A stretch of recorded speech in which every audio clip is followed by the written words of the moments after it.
crush your enemies. They drew first blood, not me. See them driven before you. Oh, my user. And hear the lamentation of your women. But I pity the fool. Glitter in the dark near the 10-house gate. Phone home. They're here. Oh, real light sleeper, child.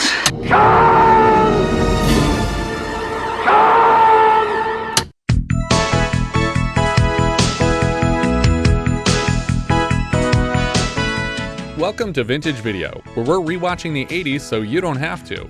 We'll be reviewing every major film release of the 1980s in chronological order, overanalyzing what you've seen and spoiling what you haven't. I'm Patrick O'Reilly. I'm Jesse Bayless. And I'm Richard Wells. And today we're discussing Soggy Bottom, U.S.A., released April 1st, 1982 in the U.S., somehow released in Norway first in 1981. They're big fans in Norway. That's the test market for most films is Norway. The title there was Soggy Bottom, Norway. No, that's not true. It was written by Eric Edson, Stephen C. Burnham, and Joy N. Houck Jr., based on a story by Houck Jr., Burnham, and Hal Harrison, and additional writing credit for Patrick Pittelli, directed by Theodore J. Flicker, and released by Gaylord Productions. So, opening thing here. Uh-oh. Did you have a class with Eric Edson? Because I did, at Northridge. Yes. Yeah. Is that him? That's him. Wait, really? That's our screenwriting professor, Eric Edson. I had him and I had Professor Stern. Yeah. Yeah. So I was like, Eric Edson? Oh my goodness. That's I know crazy. This guy. I did not realize that was him. I didn't look that far into his career. Yeah.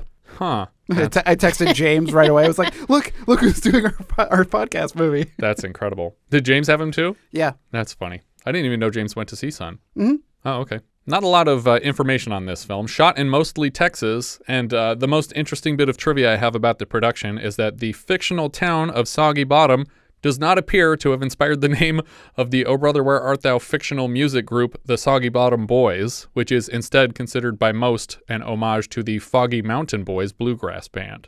So the most famous thing about this movie is where it was shot and that it is not what's being referenced by another movie. I didn't think it would be what. I mean, I just assumed that calling things Soggy Bottom in the South was just a normal day-to-day occurrence. I also wouldn't put it past the Coen brothers to be like, let's reference that one thing we saw on cable one time for no fucking reason.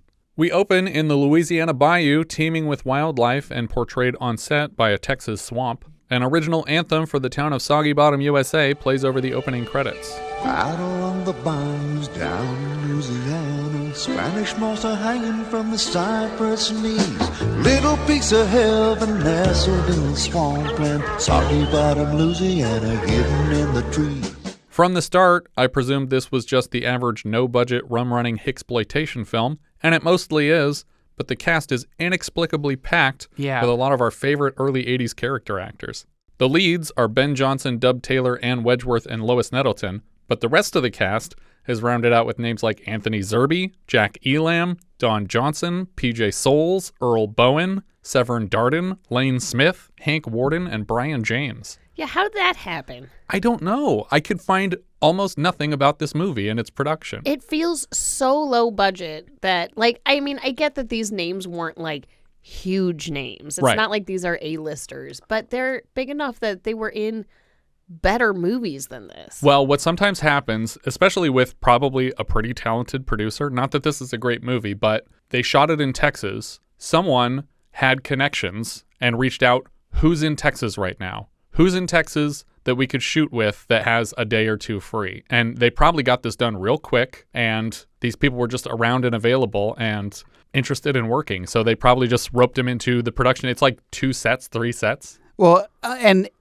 some of these people are only in 1 or 2 exactly, scenes, yeah. and they wrapped for Severn Darden's in 1 shot. Yeah, and Hank Worden literally just... He could have wrapped in an afternoon, easy. We start the story with a dog named Sissy chasing a raccoon through the swamp. Close behind Sissy, we find Sheriff Isum Gorch, played by Ben Johnson, and chasing Isum is his cousin Cottonmouth Gorch, played by Dub Taylor, in an early horseless carriage, aka a car. Eventually, the camera closes in on the small town of Soggy Bottom, USA, looking not unlike Anaheim Disneyland's Frontierland. A banner strung over the main street reads, Soggy Bottom 10th Annual Coon Dog Race. A title appears labeling this Louisiana 1931. Hank Worden walks across the street and offers a greeting to a visiting reptile sunning itself in the road. Morning, Gator.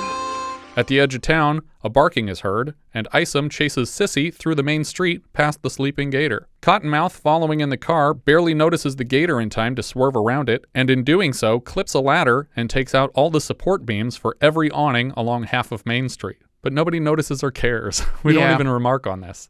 Sissy successfully chases the raccoon into a tree where it can be collected. Isum and Cottonmouth are proud of the dog, which is sure to take top prize at the upcoming race. Why, she's the fastest dog this side of Baton Rouge. And come that big coon dog race, me and you's gonna make nothing but pure money. I got best out all over this here parish. Isum won't bother gambling, but the prize money alone is $400, which equates to over $8,300 today. Where's this money coming from? Well, he's got that moonshine business. He's offering the prize money to his own cousin? Oh, that money. Yeah. I imagine it's the town is pitching in for that. But that's a lot of money for this small town to be putting on a coon dog race. Especially in the 30s. We cut back to town outside Gorch's Harvest Moon Hotel and Cafe. Inside, we hear PJ Souls as Sharlene playing an original song on a guitar, while behind her, Lois Nettleton as Charlene's Aunt Molly refills the sugar shakers at the cafe bar. But how can this be when I know he loves me? Sharlene asks if Molly and Isum are going to the dance, but Molly wonders if she can get the man away from his dog long enough for a date. A boat approaches the dock outside the cafe, and Molly is suddenly on high alert. Boudreaux's coming. They quickly hide everything of value behind the counter. Boudreaux is played here by Jack Elam in a coonskin cap and speaking in a clipped, almost Native American abbreviation of English. I think he was trying to do a loose French accent, but it's a bit beyond Elam's grasp. He tells his sons, Raymond and Defalice, played by Anthony and Brion James, who are not actually brothers or related, but the characters and actors have the same last names. Right. That for the furs they're here to sell, they are to accept a price of $175 and not a penny less. He makes them repeat the price before sending them inside without him. Is he not welcome here? I don't know, but for some reason, he already doesn't trust them to do this right, and then he says, go in there and I'll wait out here for you. But he doesn't even wait out here. That's the other weird part. We'll come back to that. The men approach the bar and order whiskeys, putting the emphasis on the second syllable to sound vaguely French, whiskey. Instead of drinks, Molly presents them with their outstanding bill from the last visit. It includes 2 broken chairs and a set of store-bought teeth for poor Harvey Colson. They try ordering the same drinks again, and Molly mocks their pronunciation. I say whiskey. Money. Raymond says they're here to do business with Cottonmouth, and Molly suggests they use that money to pay for the drinks when they're all done. Defalice pays with 1 small fur sample for their drinks. As soon as they have the tiniest sip of liquor in them, the brothers start harassing Sharlene, who stands to defend herself holding her guitar like a bat. Outside, we see Cottonmouth pull up to the dock, and a dog named Sooner keeps tugging at the legs of his overalls. But the open title subtitles keep calling the dog Tuna. He calls the dog a few more insulting names, and then it positions itself with its butt in the air. Don't you do that, Tuna. Don't you do that. Don't you do that, Tuna. Oh, God. I gotta get rid of that dog. Is this his dog? I thought it was just like a town dog that farts on people. Cottonmouth races into the Harvest Moon to escape Sooner's fart stink. If Sooner had been in the Civil War, the South would have won if I fired a shot. If that doesn't count as a shot, I guess. Cottonmouth pretends to be excited to find the Boudreaux brothers here. He tells them that they're master businessmen and constantly cheat him out of money with their incredible prowess. Defalice informs him of the inventory they're offering today. We got 10 gator, 5 otter, 10 coon. Papa said $175, not 1 penny less. Molly reminds them they still owe $50, so that would have to be automatically deducted from the price. When they refuse to take less than their father demanded, Cottonmouth launches into a Bugs Bunny routine, claiming that if they refuse to accept a penny less than $125, then there's no room for him to negotiate. Defalice reminds him they said $175, not $125, but Cottonmouth pushes along with the gag. He tells them not 1 penny less than $110 is an insult, now having brought the price down $65 from where it started. At first I thought the point was he would offer them less and less until they took a price out of desperation, but he's still just trying to gaslight them to what they offered him. After he repeats the 110 price a few times, they seem convinced that that's what they asked for and demand he pay exactly that. Cottonmouth pretends to be confused and embarrassed by their overbearing tactics and agrees to 110. All right, here's the deal. He tells Molly to write them a slip for $60 because even though he's cheated it out of them, he's still taking the $50 cut for what they owe the cafe. When they seem enraged by the change, he throws in a jug of his own personal moonshine to sweeten the deal, and that's all it takes to win them over. Even though Pa Boudreaux was with them right up to the door outside the cafe, he's somehow back at home now across the bayou. When they return with a third of the money he demanded, they are somehow surprised with his anger. We got $60! No more penny less. They're thrown through the wall of the swampside shack and splash into the water. Boudreaux shouts across the water to Cottonmouth that he will get even for this someday. Back in Soggy Bottom, Sheriff Isum steps into the police station to find a trio of federal agents from the Treasury Department waiting in his office. The leader of the three is Morgan, played by Anthony Zerbe, and Isum will refer to the three as T-men, Treasury men. Never heard that before. I always hear G-men for anyone from the government. Also, see, like I meant to look it up, but it seems like the Treasury Department wouldn't be handling moonshining. Right. It seems like they're calling them the T-men and saying they're from the Treasury Department, but they seem to be representing IRS for the rest of the movie. Because they call them revenuers. Right. Morgan seems to be here in this so-called backwoods hick town investigating potential illicit moonshine operations in the area, and Isum doesn't seem surprised. You know, it's pretty hard to convince folks they're doing something wrong when they've been doing that same thing for over 100 years. Gorch, you have been derelict in your duty! Isum is offended and speaks to his impeccable record of 0 murders and 0 robberies. But Morgan promises to return to Johnson's Landing with all the artillery granted to them by the federal government. We're gonna sweep this swamp in one swell swoop. We cut now to Jacob Gorch, played by Don Johnson, nephew of Isum, son of Cottonmouth. But Isum and Cottonmouth are cousins. They're not brothers, so he's not really his uncle, but he talks to him like an uncle. I think he might even call him Uncle Isum a couple times. Yeah, well, I mean, they still could be. Sure, yeah, that's true. Trying to work on his newest invention, an early model of an airboat. But Sharlene is squeezing him tight in a hug, making things more difficult. I originally had making things harder, but I thought that was too euphemistic. Isum rides up on a horse to ask where Cottonmouth is, and when Jacob says he's working the still, Isum suggests they find him before the T-men do. Jacob decides this emergency calls for a test of his new invention, over Sharlene's objections, and of course, he loses control of it and crashes right away. Isum trades his horse for his official vehicle and finds the T-men waiting beside the bayou to stage a riot on Cottonmouth's still. When the last T-man arrives by speedboat, he doesn't know how to stop and crashes it up onto the shore and into the side of Agent Morgan's vehicle. Luckily, they have a lot of spares. I guess they keep going back and getting more vehicles. Yeah, there's a lot of extra cars and boats. Yeah. Jacob manages to reach Cottonmouth in time to warn him about the T-men, but for whatever reason, Cottonmouth doesn't believe Jacob's warning and floats back off to Soggy Bottom with a literal boatload of moonshine. We don't really come back to this like Cottonmouth not trusting Jacob. I don't know if they even talk to each other again in the rest of the movie. Cottonmouth quickly encounters the T-men but outpilots them on the water and luckily isn't hit by their first few shotgun blasts before Isum steals their gun away. When Cottonmouth ramps over a clearing as a shortcut, Morgan foolishly expects it must be easy and totals his boat into a tree trying to follow the man. We cut back to Isum's home on the bayou and he wanders out onto the deck rebuttoning his shirt and apologizing for his apparent erectile dysfunction inside. A bottomless Molly suggests that perhaps the excitement of their relationship has finally worn off. Do you guys recall the last time we heard a woman console a man for performance issues? Seems like a Porky's kind of thing. More reason than that. I'm going to say Victor Victoria? That's right. I think it was the week after Porky's, and both films feature who? Alex Karras. There you go. Yeah. Got there. Well, it had to be you. It wasn't going to be me. It had to be you. Isum insists he's just distracted with the feds in town after Cottonmouth. Do you guys recall the last time we saw a Southern sheriff character trying to shield an alcohol-dealing relative from prosecution? Porky's? That's right. And what about before that? Oh, no. I don't know. They were twins before that, played by the same actor. Oh, never mind. Another Prohibition-era story, black and white film. Oh, is it Paper Moon? That's right. Isum is hurt to hear Molly suggest he has lost his attraction for her, and she promises to eat her words the next time he fucks her proper.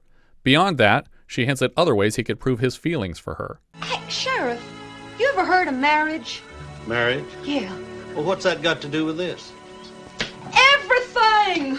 He points out that marrying her wouldn't change how he feels about her, and that he's too old to father children anyway. As she leaves, she basically offers an ultimatum. No more premarital sex. Postmarital only. You want me back here to warm up your bed again? I sure do, honey. Then get yourself a ring and a preacher. We cut across the bayou to Jacob and Sharlene finding Morgan's crashed boat leaned against a tree at the end of the ramp he missed. Jacob plans to steal the boat's engine to use in his invention. Sharlene is paranoid they'll get caught and arrested for this, and she suggests they pause their engagement if they're going to be committing crimes out here. To change her mind, Jacob starts making out with her, as she says she wants to be with him right now, but in this case, it's the man insisting they save themselves for marriage. And we can't get married until I sell my invention. Jacob. Get that engine. We jump forward in time, still with Jacob and Sharlene, but back at the docks now, outside Isum Gorch's home. Una just sent me a picture. What is this? It's a drawing of a chair, and it says, guess what this is a drawing of? And it's a drawing with the word chair above it. Table? Question mark? We jump forward in time, still with Jacob and Sharlene, back at the docks outside Isum Gorch's home, and Jacob is ready for another test of his invention. Jacob has installed his uncle's windmill as the blades of a fan at the back of the airboat, and he pulls away from shore smoothly. But about 30 feet into the water, the fan erupts in a burst of sparks and begins hissing. Jacob orders Sharlene to jump overboard before the electrical short ignites the gas tank, and the subsequent explosion throws Jacob into the water after her. I think he's being lifted on a wire here, because it doesn't look like a fluid jump. We jump forward again, still with Jacob again, as he visits Uncle Isum yet again, but I think it's the next day now, because Isum asks how Cottonmouth is doing. Jacob changes the subject to admit that he's in a hurry to get married, but he can't do it without selling his invention, and he can't finish the invention until he finds interested investors. He needs $300 in seed money, which he predicts might pay back tenfold. Isum reminds Jacob that the upcoming coon race offers a cash prize, and he might soon have money to invest with. Suddenly, Sharlene is here too, also for the third scene in a row, and informs them that Isum's dog Sissy got a mention in the paper, and that another dog, named Lord Byron, will be competing with Sissy. Some other hound been entered in the race, too, named Lord Byron. Lord Byron? Was Sissy going to run unopposed in this contest? Is that why Isum was so sure he would win? It's like, well, there's only one dog in the county. Or I guess they're not counties. What are they? Parishes. Parishes. Louisiana's so weird. Alaska, too. But Alaska, they call them boroughs. Okay. Boroughs, parishes, and then everywhere else has counties. That's one of those two-state things. Actually, I don't know another two-state thing anymore, because the other two-state thing I used to know was... North and South Dakota. There are two states that end in Dakota. Can you name them? There are two states where you can't pump your own gas, but you can in one of them now. Oh. Somehow, Isum is familiar with the dog, Lord Byron, but not at all with its owner. He claims Lord Byron will be tough to beat, and Jacob can see his future slipping through his fingers. We cut to Cottonmouth in the swamp again, and T-men are surrounding him with Isum in tow. When they get close enough to see him, one of Cottonmouth's pigs crawls into a barrel, which then rolls downhill and hits one of the T-men in the legs, causing him to fall backward and fire his Tommy gun into the tree above him, and then suddenly all three agents are firing at the unarmed moonshiner and his moonshine still. Isum screams at them to hold their fire, and when they approach the still together afterward, they see Cottonmouth face down in a mud puddle, but when they touch him, it turns out it was just one of the pigs, and it runs off, spooking the agents and causing them to fall into the mud themselves. It seems Cottonmouth has evaded capture again and skids up to a dock across the water outside Moon Harvest Cafe with another boatload of product. Moments later, the T-men float up to join him and offer a shirt of his that he left back at the still. He tells them it looks a lot like his, but he can't be sure. Cottonmouth's dog, named Sooner, starts chewing on his pants again, and he shoos the dog away ineffectually. Morgan happens to use the word sooner in a sentence, and so Cottonmouth tricks him into repeating himself. Yeah, I remember this line, but now that you're saying it and explaining it, I get it now. Yeah, but it couldn't sound less organic if they were trying, but luckily they weren't. The government of the United States has your number, Gorch, and I'm gonna get you. Sooner or later. Did you say sooner? Yes, sooner. I think you have been called. Like I said, I'm gonna get you, Gorch, and the sooner, the better. Once again, the dog responds to its own name by letting out an ungodly fart, and the T-men see no means of escape beyond diving off the dock into the water. The next morning, Isum pops into the Harvest Moon Cafe to have a conversation with Molly, but she's working intently and giving him the silent treatment. He tells her he's been thinking about her ultimatum, and he agrees to marry her. Unexpectedly, she's offended by his capitulation, Possibly because what she wanted was for him to ask her to marry him, not to agree to marry her as though she had proposed, which she basically did. Now listen, woman, this is what you wanted. That is not what I wanted at all. It might not be, but it is exactly what she asked for on accident. Are you siding with him on this? Yes. She said, you better marry me or we're not going to have sex anymore. And the next day he said, I thought about it. You're right. We care about each other. I should marry you. And she's like, whoa, hold on. No. It wasn't. You're making it sound like even more like nice than it was. He's just like, I'll marry you. That's what she wanted the day before. And he said he wasn't sure about it. But he should be more romantic about it. He should be more loving about it. Not just, I'll agree to marry you. I think he said it in a nice way. I mean, it's Ben Johnson. He's like super adorable, sweet, genteel Southern You would have gentleman. accepted this proposal? I absolutely would have. He's probably got money. He's the sheriff. I can do whatever I want. And he's got a world-class coon dog. Yeah. She tells him she's half a mind to leave town, and he tells her he'll never understand women. Outside, a plane flies low over Soggy Bottom, U.S.A., and Isum knows it's Lord Byron and the dog's owner, referred to in the paper as D. Wheeler, whoever that is. The seaplane touches down in the water, and a crowd rush to shore to greet their visitor. Jacob is more excited by the two beautiful engines powering the plane. Isum arrives on horseback just as Lord Byron and his owner open the plane door to bark and disembark, respectively. Bark jokes. D. Wheeler, it turns out, is country western singer and local celebrity Dusty Wheeler, played by Ann Wedgeworth. A woman? Dusty Wheeler?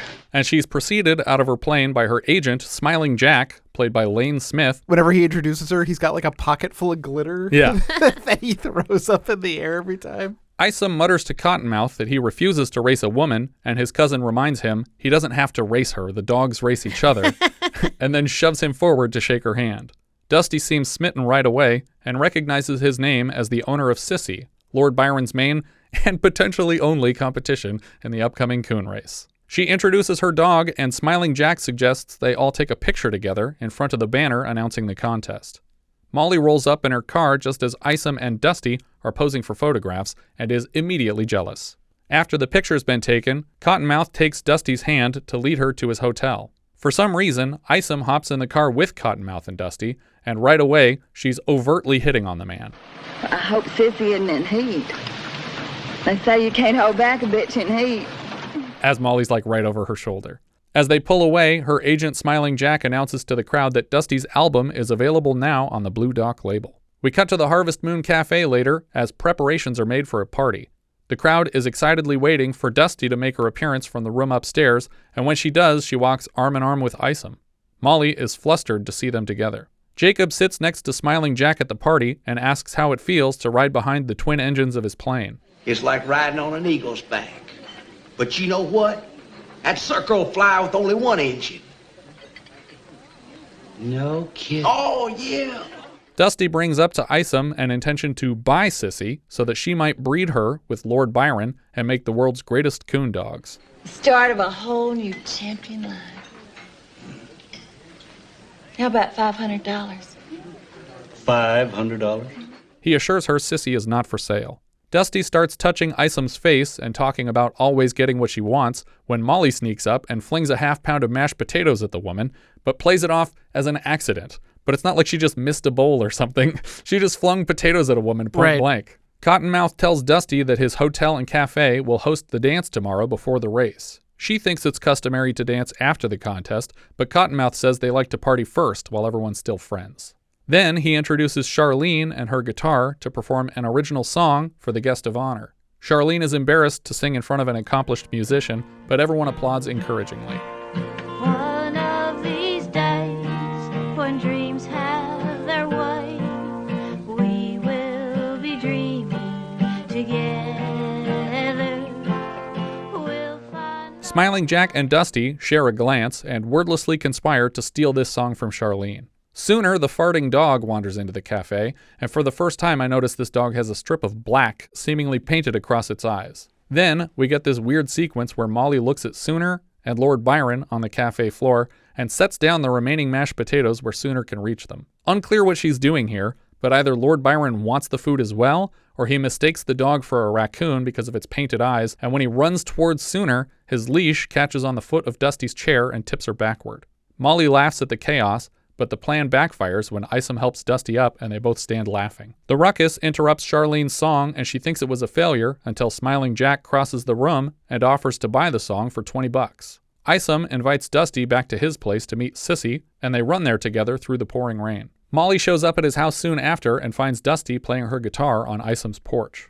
Molly informs the woman that she has dibs on Isum and she will fight for him tooth and nail. Dusty just laughs at her. Later, we see Boudreaux and his boys strut into town and sneak into a bank off Main Street. Cottonmouth reminds the townspeople that he's betting every penny on Sissy, and he invites all takers. Dusty tries to make things interesting and suggests they both wager their hunting dogs on the contest, meaning that whoever wins takes ownership of the losing dog. Isum reminds her that he's not interested in handing over Sissy, so she adds $500 to her half of the wager. Dusty makes it sound like turning down this ridiculous offer would be offensive to the town. What about the honor of Soggy Bottom? That's right. All these fine people here waiting for you to stand up for them. Isn't that right? For some reason, this changes his mind, even though earlier he refused $500 for his dog, and now he's offering to give her up for nothing if they lose. All right, it's a bet. The banker catches Boudreaux and his boys inside the apparently unlocked bank and asks if they need help. You gentlemen want something? Strong safe! Good bank! I guess Boudreaux thought the money would just be sitting in stacks on a shelf in here. I thought they were just kind of doing recon. Oh, maybe. But still, not much you can do when it's in a safe. At the dance later, Cottonmouth is embarrassed by the non-alcoholic refreshments available, but they can't risk the T-men linking him to the still they attacked earlier. Right on cue, the agents enter the party and do a quick chemical test of the party's lemonade bowl to verify it is clean of illicit ingredients. Out behind the restaurant, Cottonmouth sells a couple jugs of his finest to Boudreaux's boys.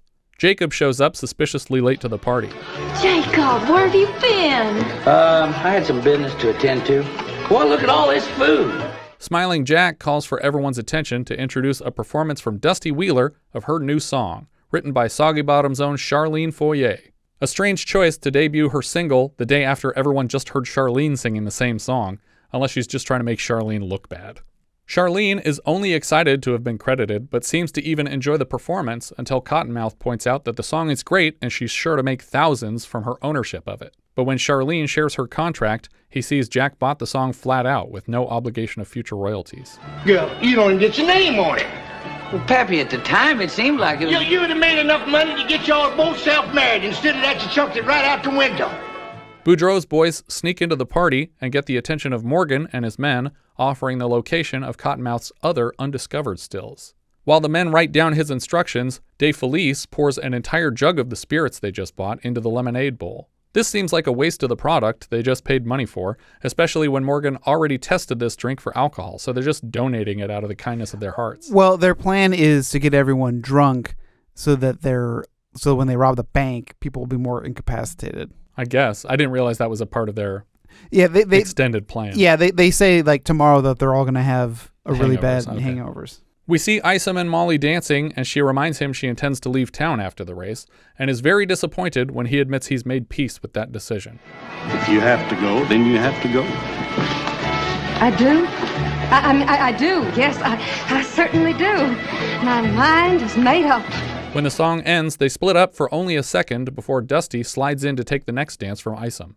Isum notices the lemonade has gotten more popular and starts dancing toward it to make drinks for them. The T-men are already plastered, but Morgan assures Cottonmouth he will soon be in custody. In the future, I will address you as prisoner Gorch. I'm very close to some hard evidence. Do tell.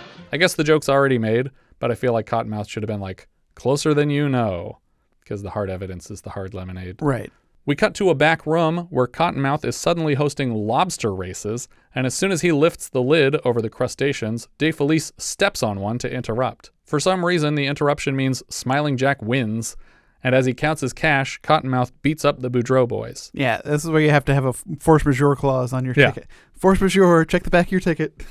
It says here, if Defalice steps on any of these lobsters, I get the money. So specific, but I can't imagine it's going to happen. Anyway, here's the money. I paid you to do that, Defalice.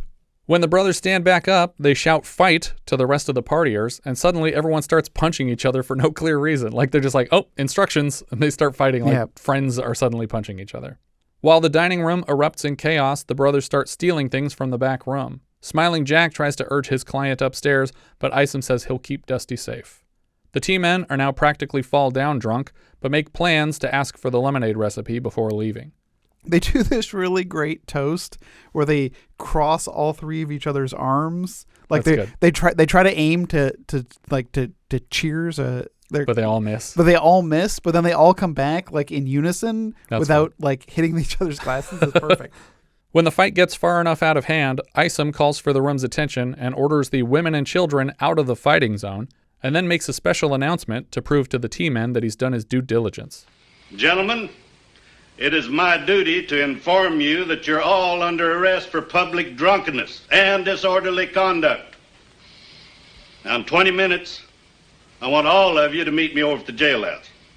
Eventually, the fighting public crash through the instruments of the live band, and the party comes to an end. The tea men pass out, and a man tells Molly the sheriff is spoken for, but she can dance with him. She knocks that man out, and the man's angry wife dumps a bowl of sour cream or whipped cream, something, unclear, over Molly's head, and then Dusty and Isum leave the party together. The next morning, at the sheriff's station, we see Isum unlocking the drunk tank and releasing 40 to 50 guys who all followed his instructions last night and reported to the jail after the fight. They're excited to be released because it's officially time for the coon hunt. The last 3 men in the drunk tank are still sleeping, Morgan and his fellow agents, so Isum leaves the cell open. Out at the edge of town, we see someone open a trap to release a raccoon into the wild. Right away, Isum is inundated with crimes to solve. Sharlene has a missing person, and Smiling Jack has a missing airplane engine. I'm already assuming these cases are related. Isum says he'll track down the things after the race. At the starting line, it turns out there are many dogs in this race. The rules dictate the dogs are set loose to chase the raccoon, and the first dog to tree the raccoon, meaning to chase it into a tree, wins the race.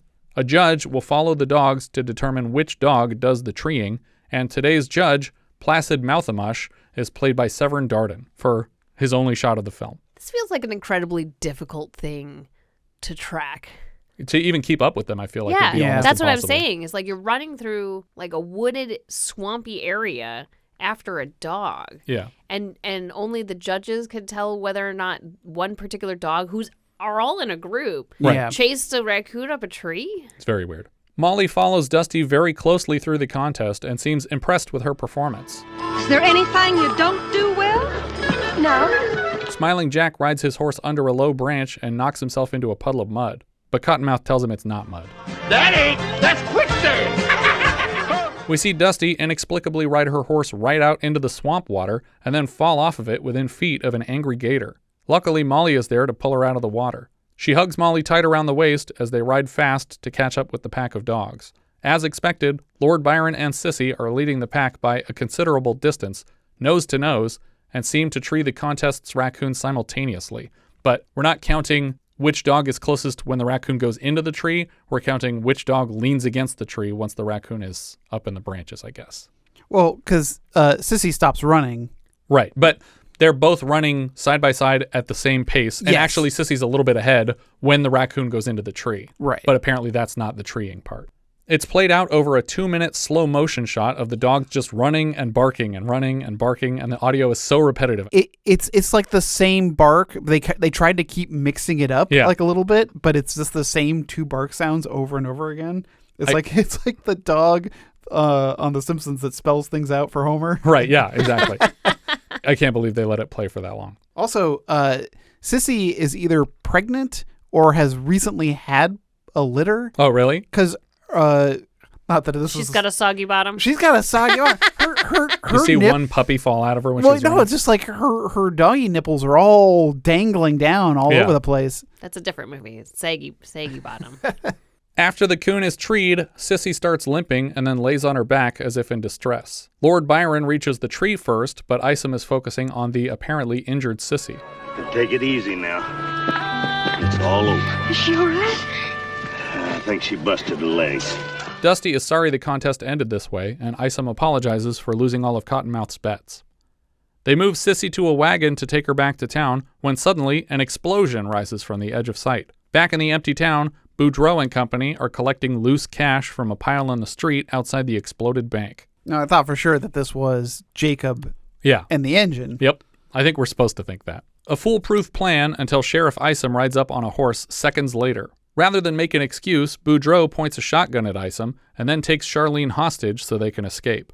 Obviously, they chose this contest to strike because the town would be abandoned and the bank would be full of cash from all the open bets, but they leave without most of the cash in the street. To prove he means business, Boudreaux blasts a hole in the banner over the town announcing the contest. Then, he takes 2 more hostages in the form of Molly and Dusty, and they all drive off together. Isum gives Cottonmouth permission to tail the Boudreaux in the car parked beside the jail, and he opts for his own boat, hoping to head them off at the pass down at Ferry Crossing. When the T-men wander groggily out of the jail, Morgan is infuriated to see Cottonmouth pulling away in their agency car. I can't tell. I think Isum was trying to tell Cottonmouth to take the police car, but Cottonmouth took the wrong car, or was he trying to give them their car? Isum just says the car around back. Yeah. And that was the only car that we see. Okay. Him, that's Gorch! And he's stealing my car! Gorch, stop! You're under arrest! Morgan commandeers a passing postman's motorcycle and sits snugly in the sidecar while his sidekicks share the bike half. When Isum gets to his boat, he finds Jacob working there. He explains what the Boudreaux have done, and Jacob confesses that, unfortunately, this boat won't run. I took your gas. You what? Jacob leads him to his 3rd attempt at a functional airboat, and Isum informs him they'll have to have a chat about the stolen airplane engine employed in its design. They start up the craft, and finally it does what Jacob hoped it would. Back in the Treasury Department car, Cottonmouth is driving with Smilin Jack in the passenger seat. He criticizes the man for cheating Sharlene out of the credit for her original song. Well, I'm a good businessman. You're a hustler. Cottonmouth turns so fast that Smilin Jack is almost thrown out of the car and left hanging off the open passenger side door. Cottonmouth refuses to help him back in unless he cancels the predatory contract he signed with Sharlene. Boudreaux gets a sense that they're being followed and orders his sons to speed up. More faster! More faster! When Cottonmouth rolls up behind them, the Boudreaux boys start firing rounds into the grill of the car. We got him!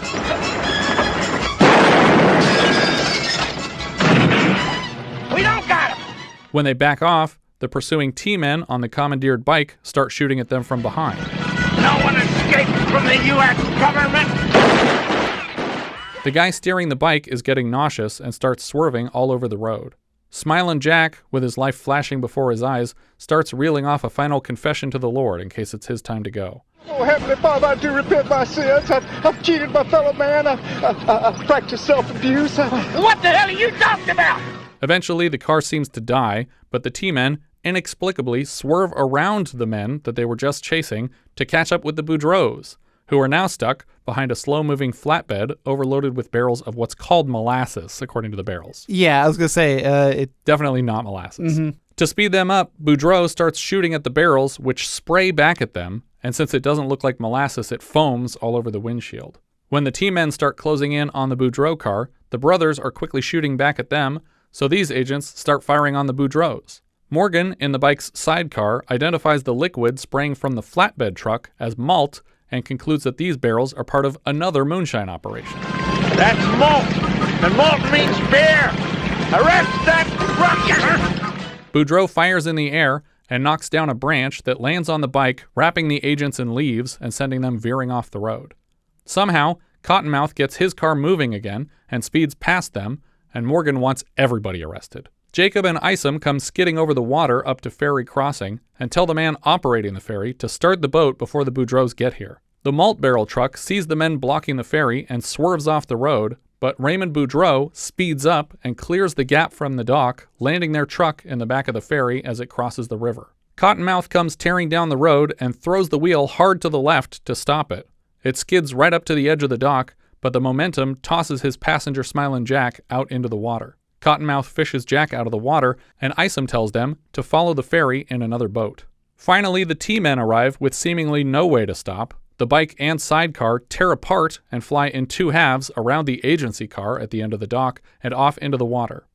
The Boudreaux and their hostages decide to vacate the ferry and flee on 2 separate boats tied to the sides of it. When the smaller boats chase after the ferry, the tie line from Jacob's airboat inadvertently snags Morgan's sidecar in the water and drags him through the river. Jacob drags Morgan's sidecar hard into another wooden structure on the shore, and soon after, Morgan's own men come bouncing down the river in a commandeered speedboat, and yet again, they have no idea how to slow down or stop and crash full speed into the same wooden structure, nearly killing Morgan. Isum and Jacob chase after Boudreaux and Defalice with Molly, and Cottonmouth and Jack head for the boat with Raymond, Dusty, and Sharlene. Raymond is quickly shooting back at them until Sharlene and Dusty throw him overboard and then fall in with him. Cottonmouth collects all three from the water. An old man fishing from a rocking chair on a dock laughs at the impossible speed of the passing airboat, but suddenly he too is snagged on the same line Jacob's dragging through the water and rides his rocking chair like water skis down the river, laughing all the way. Luckily for him, when the chair comes loose from the line, the man slides harmlessly up onto shore. The two remaining boats in the chase are coming up to an occupied railroad bridge, and Boudreaux laughs like he's won because the fan on the airboat is too big to fit under the bridge. So Jacob leans back against the fan to launch the boat into the air, and it barely clears a shallow gap between two passing train cars on its way over the bridge. It lands nearly on top of Boudreaux's boat, and they all dive into the water to avoid being flattened.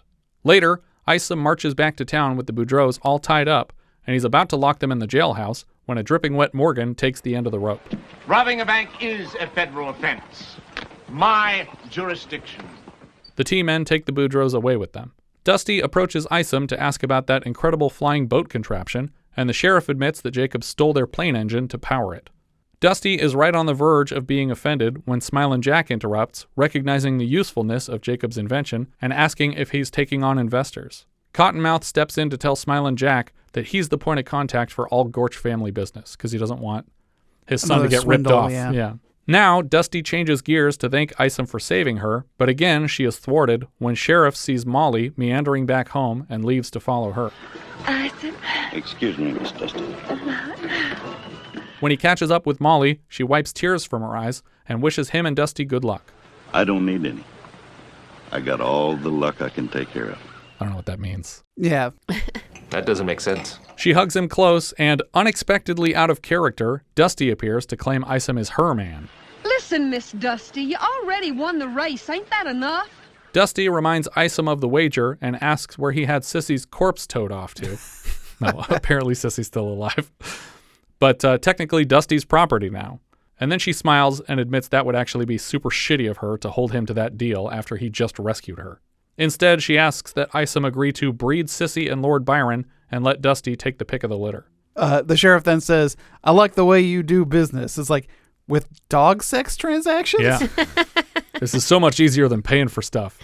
And we get to watch dogs fuck. He thanks her for being a human, and Molly apologizes for misjudging her this whole time. I had you figured all wrong.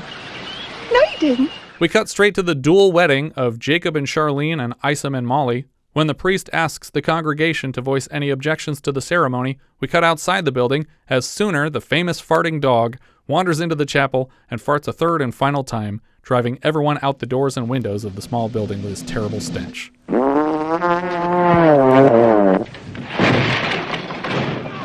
And the credits roll over a stinky church. We get the film's theme again, whose lyrics are a clunky and over-literal recap of the events of the film. The end. Soggy Bottom, U.S.A. Anyway, thumbs up. No, this is terrible. It's rough. I like all these people, and it's bad. It's bad. Yeah. I think that you're, just to be clear, because I don't think anybody's going to be watching this film who's listening to this podcast. Yeah. I think your retelling of it is too generous. Just because I translated everything into what's actually going on in the scene? Well, yeah, you made it coherent when it wasn't coherent, and you kept the pacing real nice and flowing and stuff like that. This movie doesn't have any of those features. Yeah, I didn't bark for 90 seconds of slow-mo. Yeah, I mean, the running time is barely an hour 30, and you could cut so much from this movie. For sure. And it would only be maybe like 60 to 70 minutes. Yeah. I just think there's such weird decisions in the edit, like not just the dog thing where we just keep seeing the dogs barking, but it's like, it seems like they must have pulled a lot of pages out of the script where they were like, we don't have time for this scene, so we're just going to put this scene of Isum, Sharlene, and Jacob talking right next to this other scene of Isum, Sharlene, and Jacob talking right next to this third scene of them all talking. And it's like 3 consecutive days. And it's like, why did it cut from one to the other like it wasn't the same exact scene again? Yeah. They're in the same place even. Yeah, and Molly was like, I'm going to fight you for the sheriff. Proceeds to not fight nothing. for the sheriff. Surrenders immediately. Like, she's even like holding a big bowl that you think she's going to dump on Dusty's head, and then she doesn't do it. She's just sad that she got it dumped on her head. You had a lot of opportunities to fight tooth and nail, like you said a couple times, and then you didn't do it. But I like the cast. Yeah. I feel like the deliveries are great from everybody. It's hard to understand Dub Taylor half the time. Yeah, but I like him. And it's like, yeah, we said at the beginning, like, I like everybody who's in this film. I just don't like them in this film. That's right. But yeah, probably a thumbs down for me. I don't think you need to waste your time with this one. I don't think probably anybody caught this in theaters. I think this was, people saw it on TV and that's it. That's the only place anybody saw this. The IMDb picture is a VHS box. Yeah, and what we watched was a VHS rip because there's no higher definition version of this film. Because nobody's spending money right remastering Soggy Bottom U.S.A. I don't even know if the original elements are in existence anymore. Yeah. Well, thumbs down over here too. Yeah, it's a thumbs down. I watched this with my dad, and my dad was like, well, it was fine, but predictable. And I was like, yeah, all right. But he was excited by the cast, just like I was. Right, yeah. It's so like, many great names. Yeah. And even Anthony James is great too, but he's not in the opening credits. Why are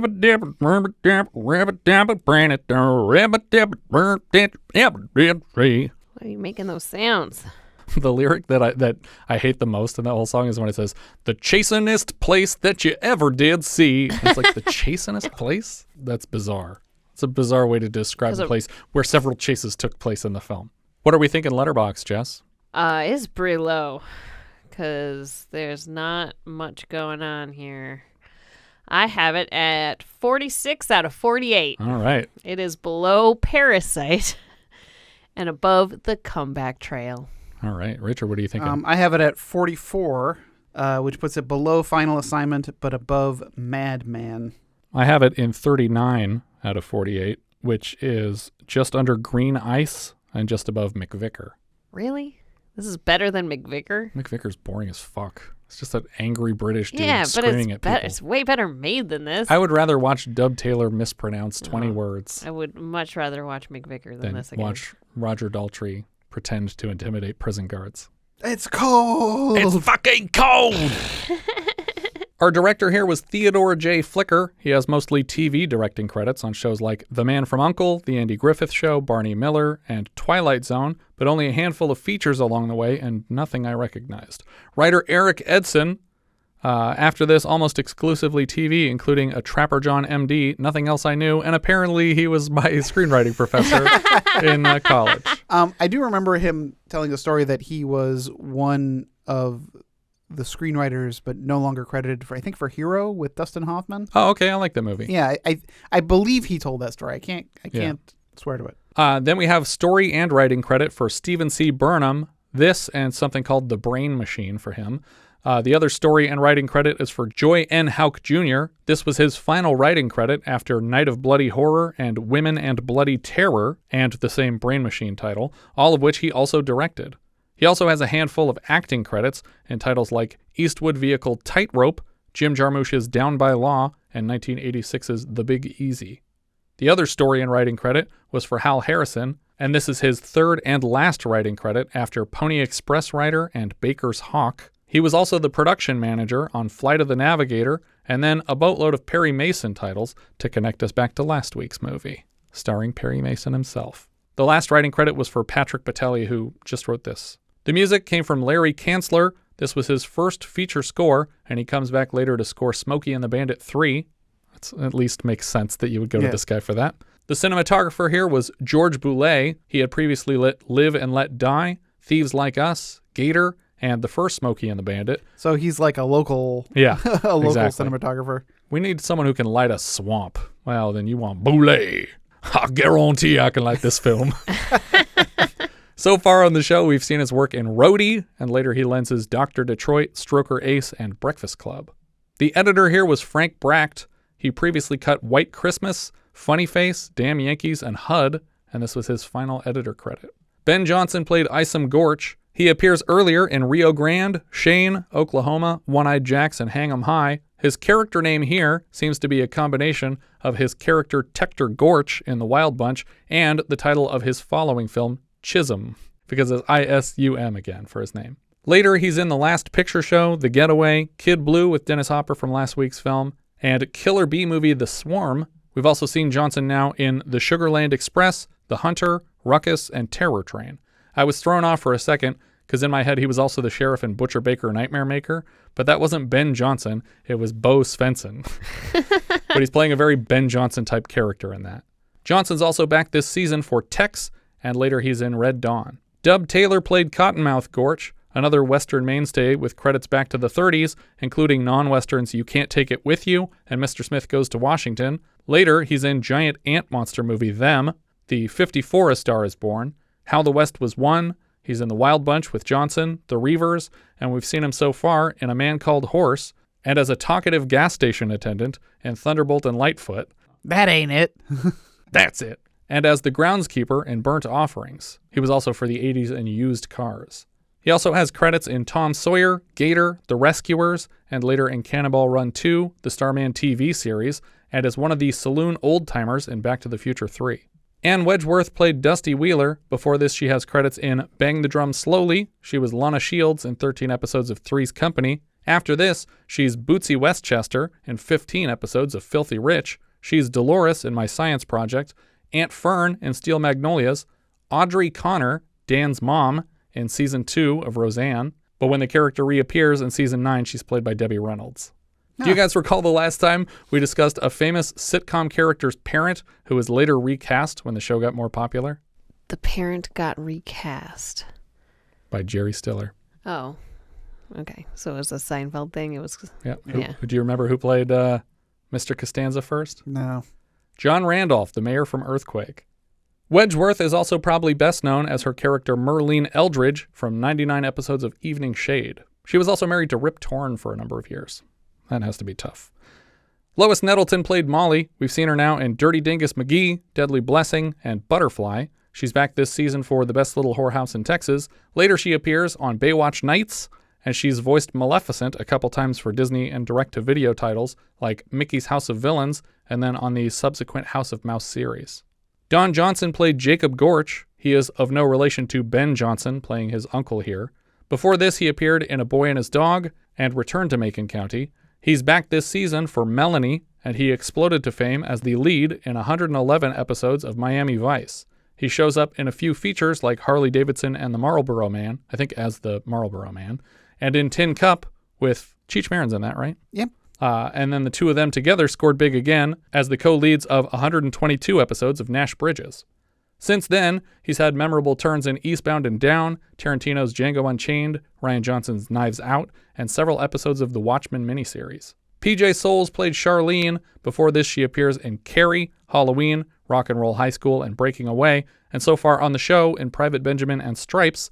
After this, she has memorable turns in Rob Zombie's The Devil's Rejects, and she returns to the Halloween franchise as a teacher in David Gordon Green's 2018 Halloween. Lane Smith played Smilin Jack. Before this, he's in Cops and Robbers, Rooster Cogburn, and Network. We've seen him now in Over the Edge, On the Nickel, Honeysuckle Rose, Resurrection, and Prince of the City. And after this, he's in Red Dawn, My Cousin Vinny, Son-in-Law, but my first thought is always of Perry White in 87 episodes of Lois and Clark, The New Adventures of Superman. Anthony Zerbe played Morgan. Before this, he's in Cool Hand Luke, Will Penny, and Rooster Cogburn with Lane Smith. So far on the show, in They Call Me Mr. Tibbs, The Omega Man, Papillon, and The First Deadly Sin. He's back next season in The Dead Zone, and later in License to Kill, Star Trek Insurrection, Matrix Reloaded, and American Hustle. Dan Resin played Rogers. That's the agent who can't seem to steer any vehicle they put him in charge of. He appears before this in Deadhead Miles, The Happy Hooker, The Sunshine Boys, The Private Files of J. Edgar Hoover, and so far on the show in Caddyshack. Later he shows up in The Man with One Red Shoe. Earl Boen played Owen. Who is Owen in this? I don't think I saw Earl. He's Boen. one of the T-men. Oh, is he? Okay. Yeah, he's the. I don't know if he has any lines. I think he maybe has one. That's weird. Does he have any lines in Battle Beyond the Stars when he's just like playing 6 people? Yeah, he's the only one who speaks. We've seen him now in Battle Beyond the Stars and 9 to 5. He's back later this season for Airplane 2 and next season in The Man with Two Brains and To Be or Not to Be, but he's probably best known as Silberman in Terminators 1, 2, and 3. He also voices LeChuck in Monkey Island 2, LeChuck's Revenge, and he voices regulars in Bonkers. He's in Naked Gun 33 1/3. He's in an episode of Lois and Clark with Lane. Since then, he has mostly voices in things like Batman the Animated Series, The Animaniacs, Pinky and the Brain, Zorro, Metal Gear Solid 2. He's Rex in a lot of the Toy Story video games. He does voices in Kim Possible, and then a bunch more Monkey Islands. Like his last 5 credits are all different Monkey Island things. Well, yeah, because so his first turn as LeChuck was in Monkey Island 3. Right. But when they remastered 1 and 2, they went back and added voices because the originals didn't have voices. Which was, sorry, this is a tangent, but it was always funny because in the settings for the Monkey Island games, you could have spoken dialogue, but it was always grayed out. That's funny. Until they went back and put it in. Well, but no, it was in the original run. It was a joke. Yeah, that there was no spoken dialogue, but they had it in the settings that you could never click on. Right. Jack Elam played Troscliar Boudreaux. Troscliar? I don't think anyone says his name in the movie. He shows up before this in Rawhide, High Noon, Kansas City Confidential, Kiss Me Deadly, and we've seen him now in Dirty Dingus McGee and the first Cannonball Run. He's so good in the first Cannonball Run. Mm-hmm.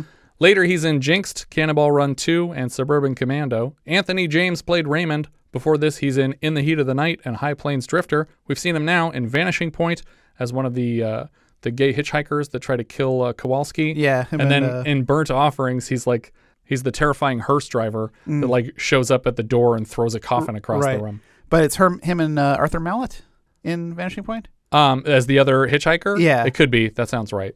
Dub Taylor is also in Burnt Offerings with him. After this, he appears in Wacko, Blue Thunder, and he was Sub-Commander Thigh, or Sub-Commander Ty, in Star Trek TNG The Neutral Zone.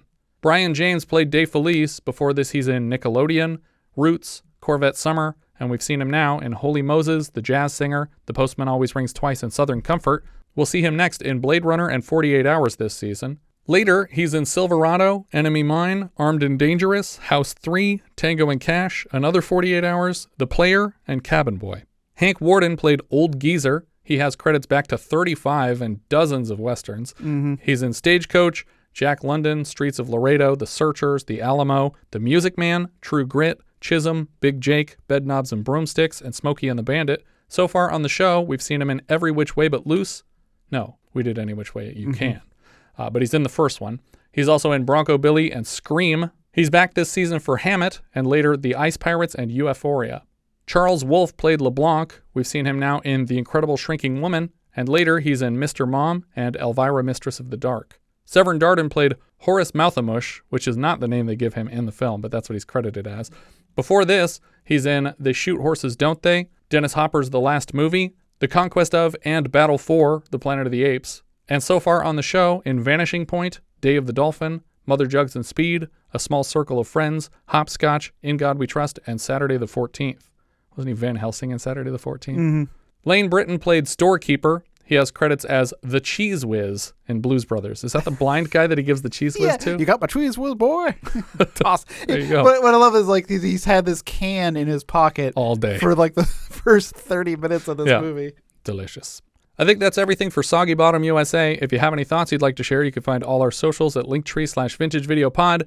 If you enjoy what we're doing, consider giving us a review on iTunes. I don't think it helps visibility, but it's good for morale. And if you really like the show, maybe you should join our Patreon campaign at patreon.com/vintagevideopodcast for access to all our monthly 70s reviews and a hand in choosing next month's film. Patrons are currently choosing between Alice Doesn't Live Here Anymore, Black Christmas, The Destructors, aka The Marseille Contract, Emmanuel, Freebie and the Bean, The Godfather Part 2, The Island at the Top of the World, Journey Back to Oz, The Man with the Golden Gun, Messiah of Evil, The Towering Inferno, and Young Frankenstein for a 50th anniversary review next month.